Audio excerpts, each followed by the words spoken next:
You are listening to the Horse Radio Network, part of the Equine Network family. This is episode 183 of Healthy Critters Radio on the Horse Radio Network. Healthy Critters Radio is brought to you by BioStar US. You can find them online at biostarus.com. On today's show, we discuss allergy testing for horses. Critter of the show is the Red Panda, and in Critter Nutrition focuses on labeling definitions. Join us.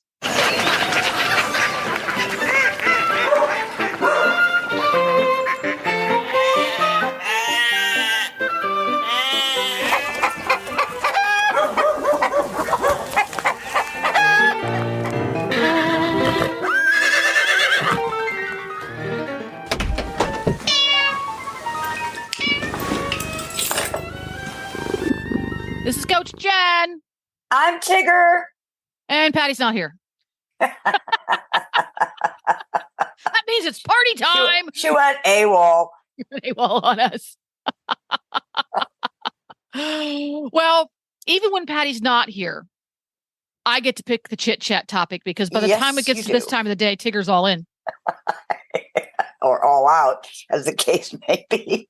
And I got myself a great big cup of hot chai tea, so look out. Ooh. Yeah. I discovered I think it's Twining's brand I have. Makes what they call double spiced chai. Holy cow. Yeah, it's really good. So I've got my chai tea. So today's question is on Horses in the Morning this morning. Glenn did his James Lipton routine. Long time ago, there was a show. I love James Lipton. Isn't he great? A show called Inside the Actor's Studio. Yes, fantastic. And he interviewed people. And the program they were filming it for acting students. Yeah. So the interviews were not what you would typically see like on Jimmy Kimmel or something. And he would end the interviews with his that's one of my favorites. Yes. And they did that with somebody on Horses in the Morning this morning. So that made me think. That's great. So we're going to do 2 of those questions today on our chit chat. Okay. What is your favorite word? You have to answer. That's the whole point. I know. This is supposed to be rapid fire. Whatever pops into your head. The first thing that came to my mind was Smurf. I love it. Oh, that's funny. So the sound of it. Were you a fan of the animated character? No. Isn't that interesting? Smurf it's got and earth. It's just kind of got all these great sounds. In a different timeline, an alternate universe, Smurf is a swear word. Really? Well, like you said, the sound Smurf, when you spit it out, it should like it should be an exclamation. Smurf. Oh, Smurf. Yeah. Smurf. It's a word that you can it can mean anything. Yeah, see? Oh, you little Smurf. That's fabulous. Oh, that's fabulous. And that makes me think of, and we had also on Horses in the Morning this morning, a Susan Friedland, New York Times bestselling author, just did a book about Marguerite Henry, who wrote the Misty books. Loved them as a kid. And one of the parts of that book that really stands out, because I probably haven't read it in 50 years, is when they name Misty. They have to give her a name that sounds good no matter how you say it, like Smurf. You have to be able to say it quietly when you're petting their nose, and you have to be able to yell it across the field when you call them in for dinner. When they were naming Misty, and that's what made me think of it when you said Smurf. Oh, Smurf! That word has so many different ways it can be applied. So, whatever word that is, go to Facebook, Healthy Critters Radio on Facebook, and tell us what your favorite word is that you can use in any way, like Smurf. Now, of course, it has to be family friendly because it's Facebook, but we want to know I'm very curious. Smurf. Smurf. That's going to be the word of the day. It's going to be the word of the day. Oh, wow. Well, we wasted so much time on that. We already have time for the second one. Okay. What is your least favorite sound? Dog vomiting. Oh, yeah. Yeah. Uh-huh. We won't. Yeah, I won't. No explanation needed. Nope. Anybody who's ever been around a dog knows exactly what we're talking about right there. Exactly. Oh, that was wow. easy. Oh, wow. And well, speaking of questions, we're going to do the same thing to Hedwig, and Hedwig doesn't know that yet. Perfect. So let's call Hedwig the world's only podcasting Pomeranian.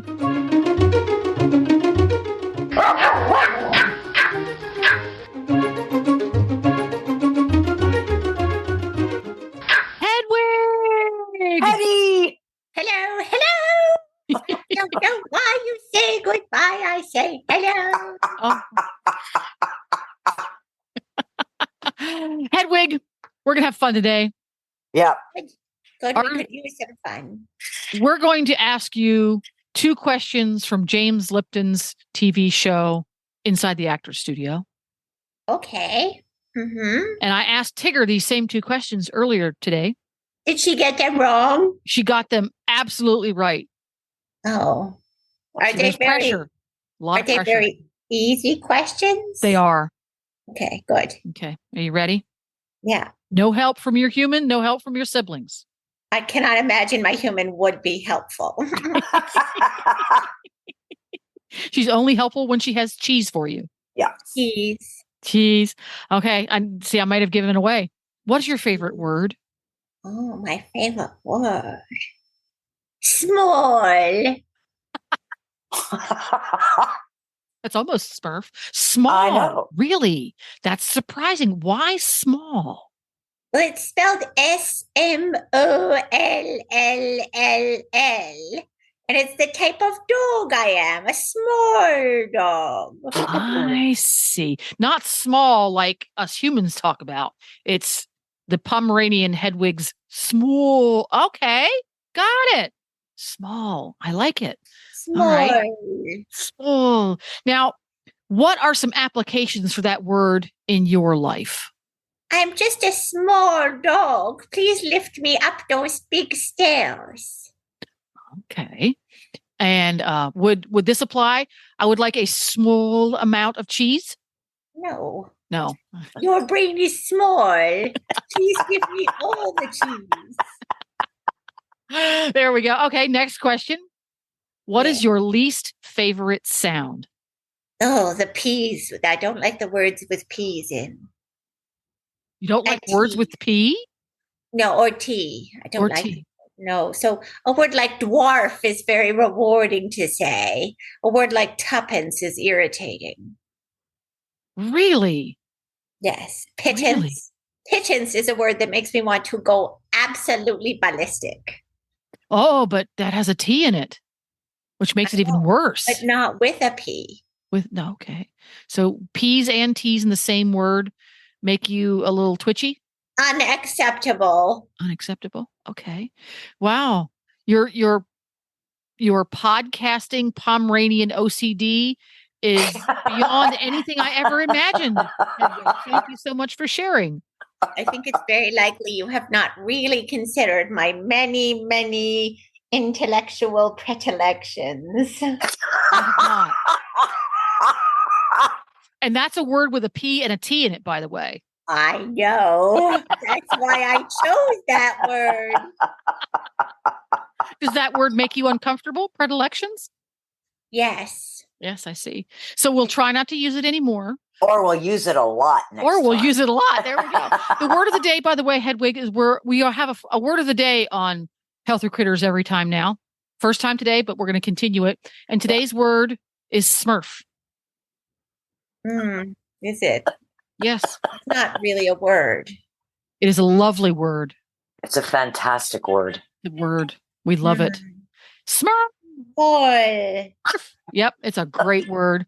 Well, Hedwig, thank you so much for sharing these details and insights into your little universe. And we'll talk to you again next time.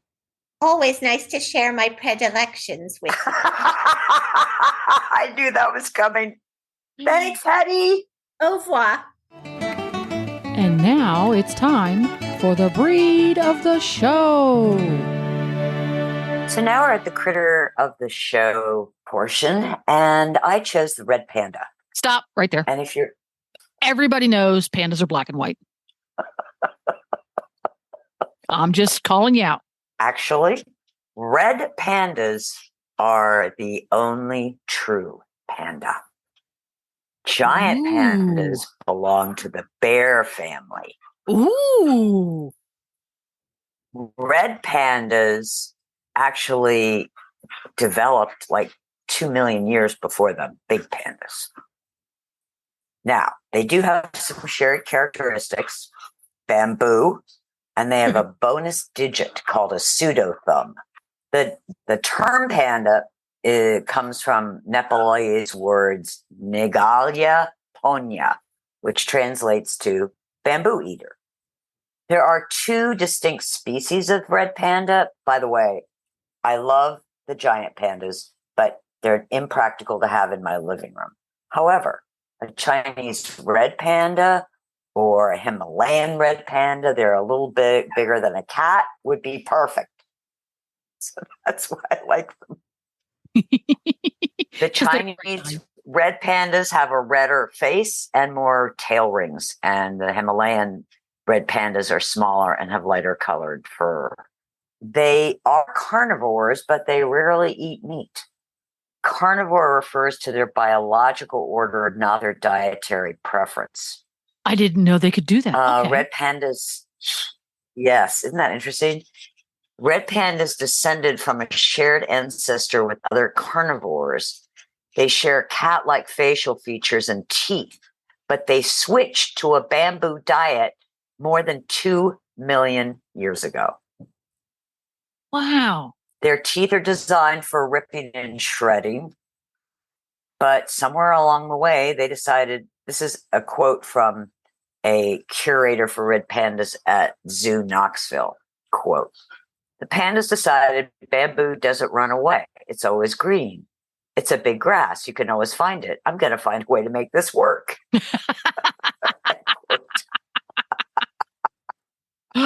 Now, are red pandas in a similar state of endangerment as the big black and white ones that we're all familiar with? Yes. Yes, they are. Same reason, just for habitat encroachment? Or don't we know? Yes. Yeah. They are listed as endangered. They live in trees. They have sharp, semi-retractable claws like a cat.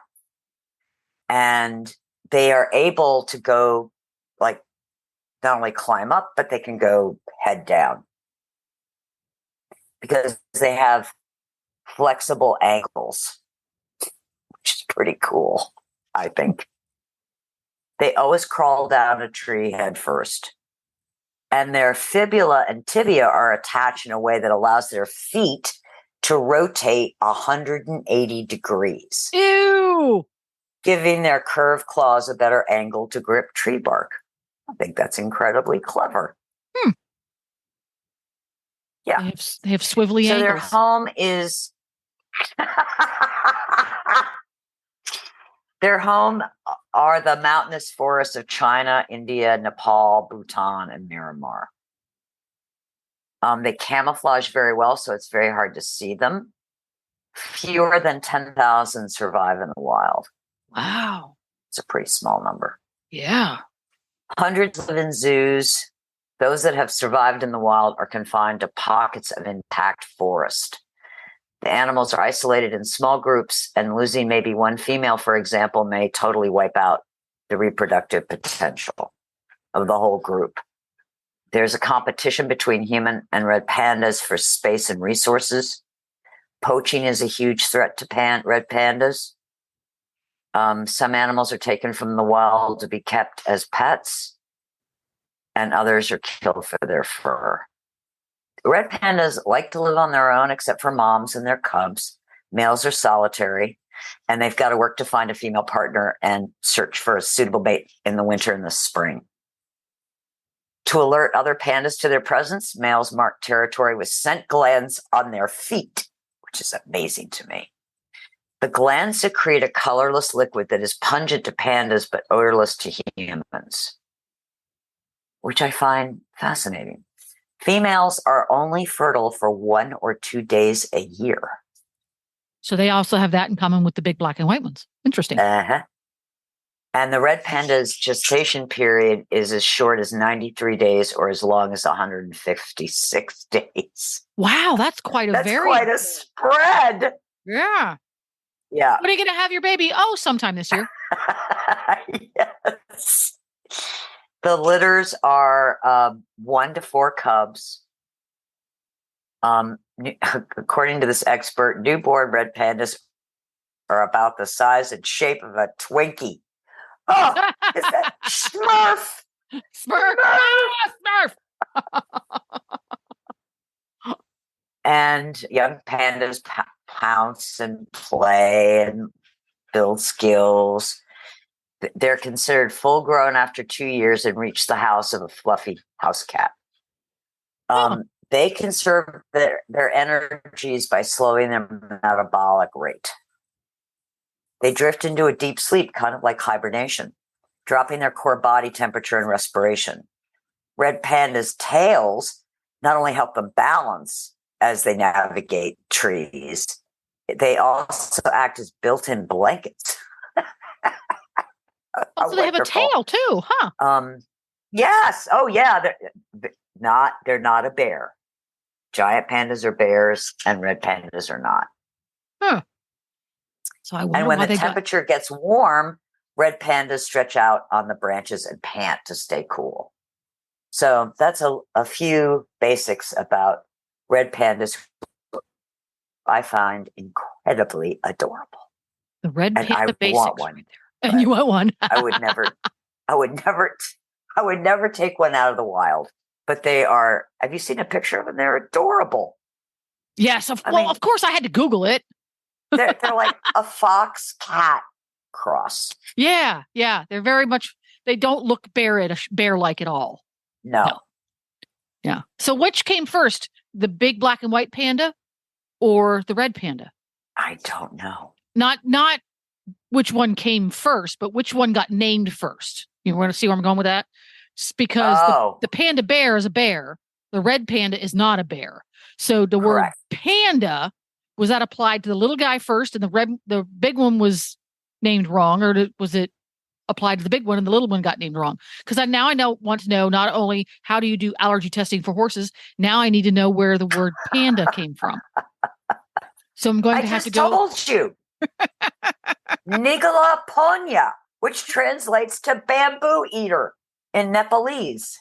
So they got called panda not because of their species, but because of what they ate. Correct. Interesting. Huh. By the people who lived with them.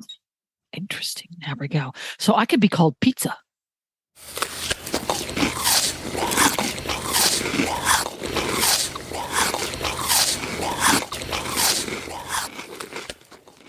And now we're at Critter Nutrition, and I'm going to focus on definitions, labeling definitions. To all of you, I have a confession. I can be lulled by a product marketing campaign as easy as anyone. Words such as whole food, adaptogens, organic, science, innovative can stop me in my tracks and drive me to learn more about the product rather than moving on by. Words that don't stop me include all natural, human-grade ingredients. Those terms are meaningless in the context of reality. All natural and natural, the FDA.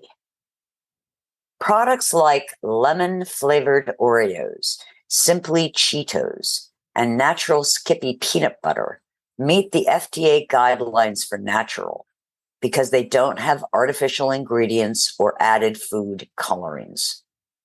But these products can contain GMOs, herbicide, and pesticide residue, and still be labeled natural. The FDA does not consider the word natural to describe any nutritional or health benefits. All natural and natural from the USDA. The USDA's definition of natural includes minimally processed meats, yet does not exclude animals raised on hormones and antibiotics and animals fed GMO feed or raised in concentrated animal feeding operations. Let's take, for example, B vitamins and the FDA. B vitamins in supplements and fortified foods, for example, are predominantly made from coal tar. They are petroleum extracts and can be labeled natural. Personally, I want my B vitamins from real food sources like rice or yeast or eggs, fish, meat, avocados, fish, lentils, and sunflower seeds. The FDA and USDA and label standards.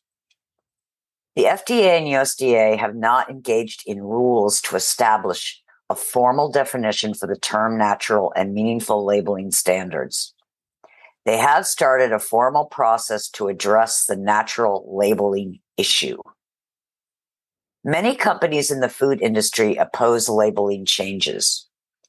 The Grocery Manufacturers Association filed a petition with the FDA arguing the agency should continue to allow the natural label be used on products containing GMOs. Consumer advocacy groups favor the term natural should be assigned to organic food only. Companies profit off consumer confusion. Consumers think natural is like organic, which couldn't be further from the truth. As you can see from the FDA and USDA guidelines, labeling a product all natural and natural really doesn't mean much. Human grade ingredients, pet food. In 2023, the Association of American Feed Control Officials established new guidelines on what constitutes a human grade dog food. Before these new guidelines went into effect, all that was expected of a human grade label or website claim was, quote, sourced from a USDA inspected facility, end quote.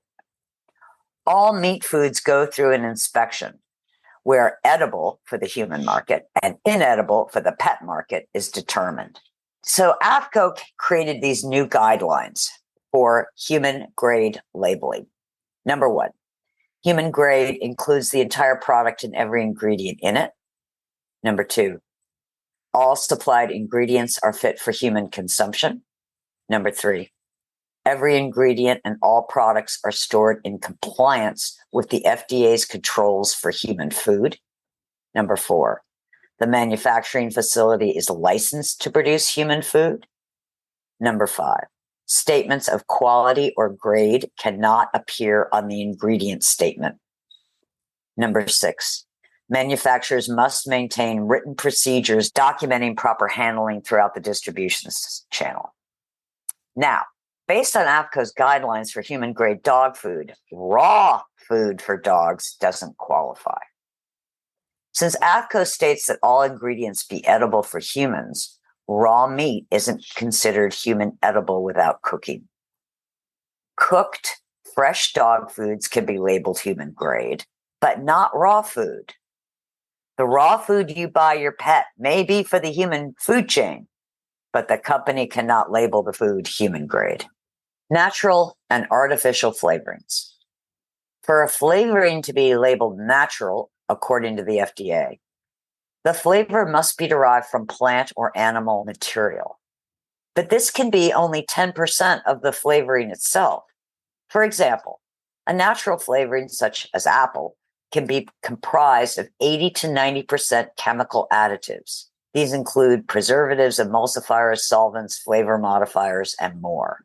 And here's the kicker. Flavor manufacturers are not required to list the ingredients their flavors contain, nor are they required to disclose the plant or animal source. Artificial flavorings are 100% chemically synthesized. So the irony of the flavoring industry is that the largest flavoring company is Givaudan in Switzerland, also known as a big player in the fragrance industry. One of the goals of flavoring is not only to hide unpleasant tasting ingredients, but to create a desire in the person or animal to eat more of the food. Flavoring companies are essentially creating addictive tastes in our animals and in ourselves. With a growing epidemic of overweight horses and dogs, feeding them a food or supplement that creates cravings may not be in their best health interest. Descriptors such as all natural and natural have no bearing on the health and well-being of horses and dogs, and in no way describes quality or potency. Natural or artificial flavorings have, in my opinion, a questionable role in horse and dog supplements and foods. Remember, flavorings are designed to create a kind of addiction or craving for the food or supplement. With the growing issues of overweight horses and dogs, flavoring in foods and supplements needs to be questioned, in my opinion, and in many cases, avoided. Real horses and real dogs are healthier, perform better, and recover more quickly on real food. That's why BioStar empowers horse and canine owners with 100% whole food nutrition, supplements, and feeding programs. BioStar products are made at their own certified non-GMO facility in Gordonsville, Virginia, using real fruit ingredients that are raw, freeze-dried, or dehydrated, never cooked, and are free from artificial flavors, colors, soy, corn, wheat, and molasses. The BioStar product line includes a wide range of whole food, horse and dog supplements, treats, and unique artisan poultices that embrace the ancient and traditional uses of clay and plants. Visit biostarus.com today and learn about whole foods and canine and equine nutrition so you can make the best decisions about the care and health of your horses and dogs. That's biostarus.com. Whole food nutrition the way nature intended.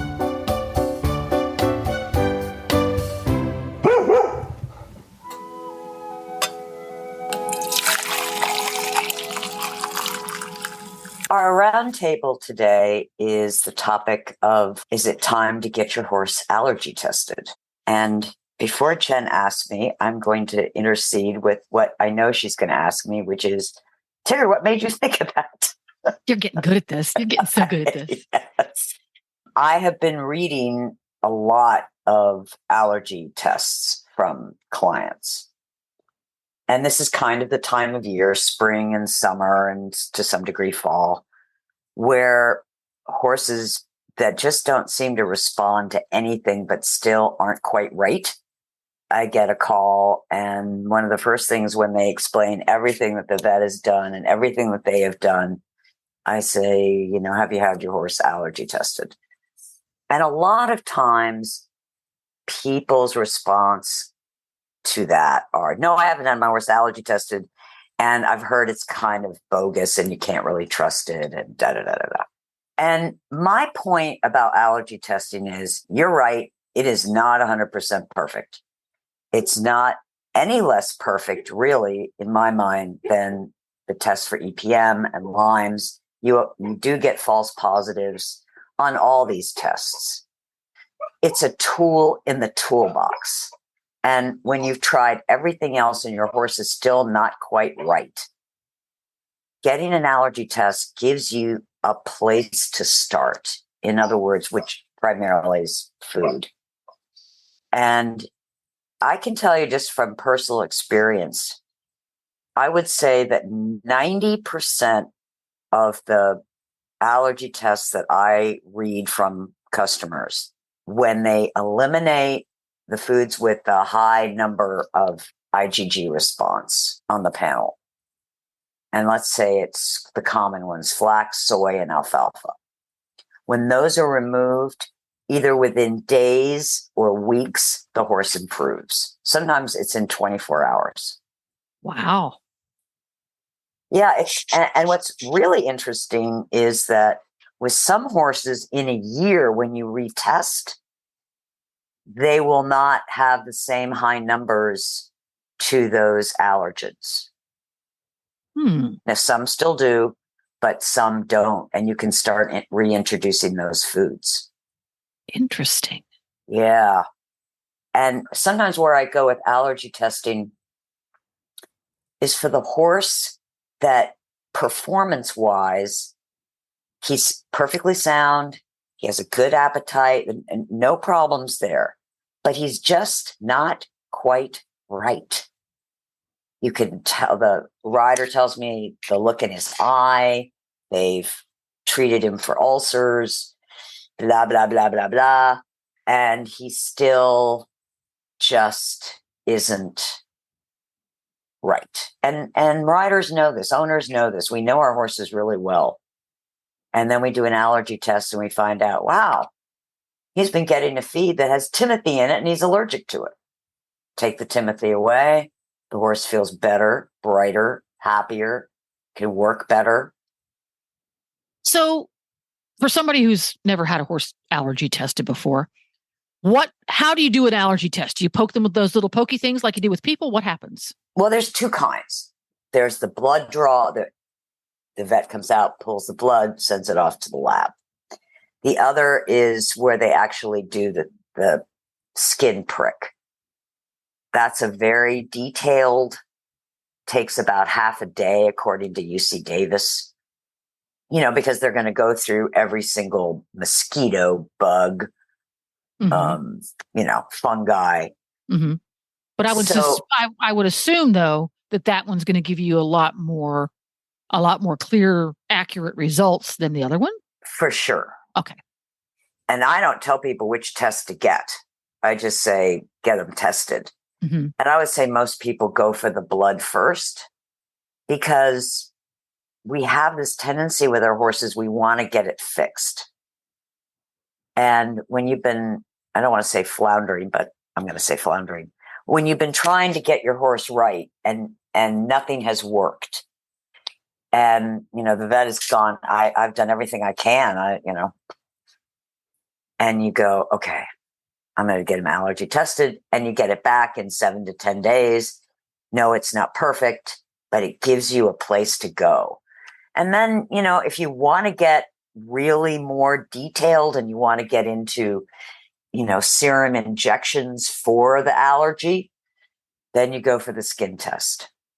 So they can, again, not familiar with how allergies are tested or treated. So if you discover, we're going to use Timothy since we brought that one up. Your horse is allergic to Timothy according to a test, whether it's the blood test or the pokey test. Yeah. They treat it like they do with humans, where they give you injections to help your body figure out that that's not an allergen in a horse. Yes. I didn't know that.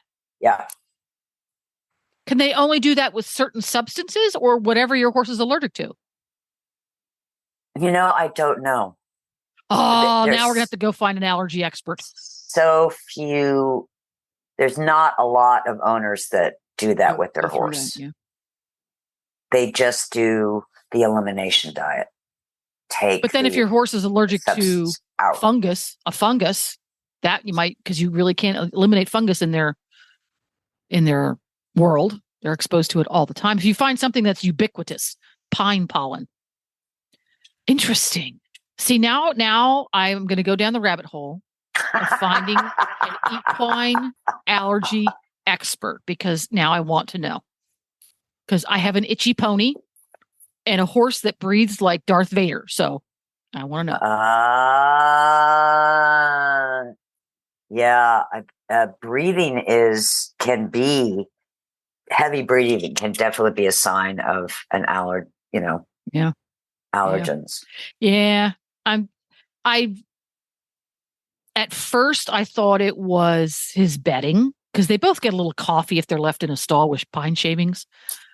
But I'm pretty sure it is related to summer something. Either you don't hear it in the winter because he doesn't have to breathe as hard. Right. But then when I ride him in the winter, he doesn't make the noise.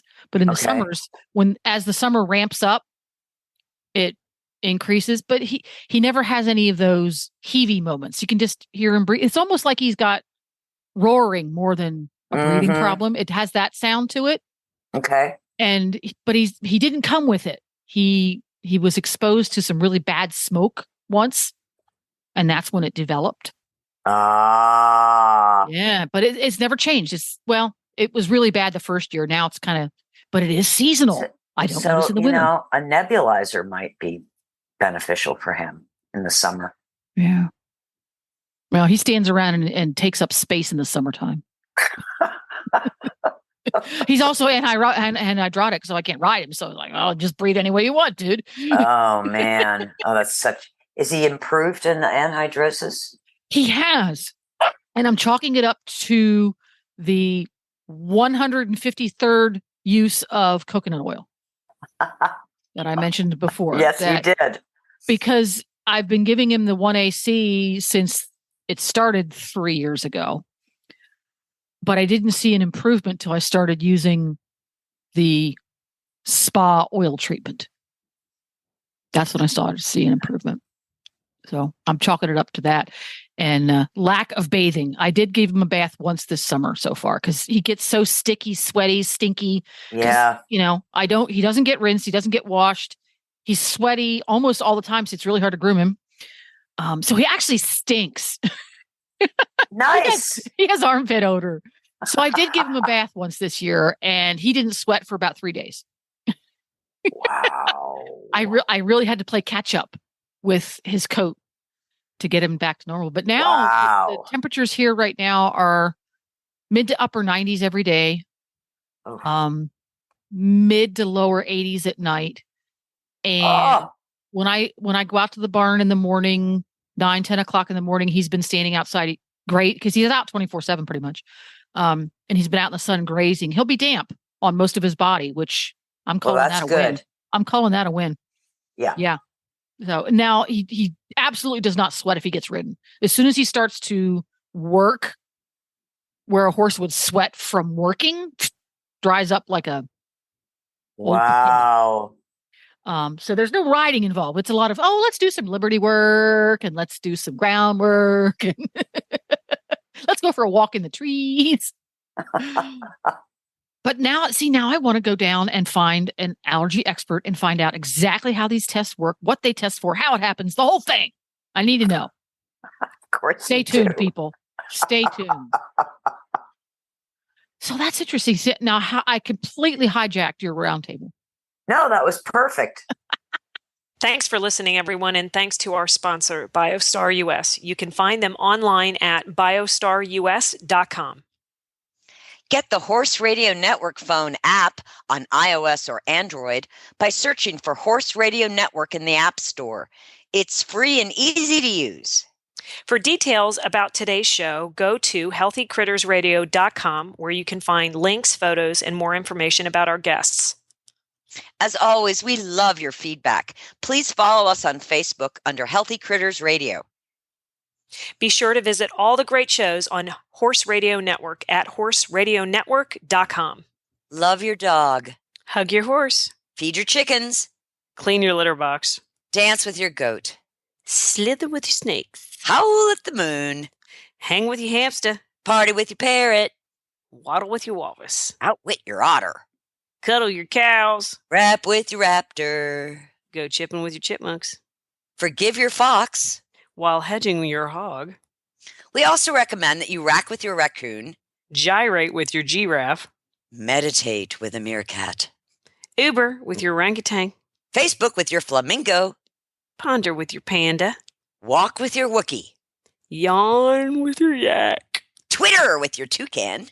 Go raining with your reindeer. Dropbox your dragon.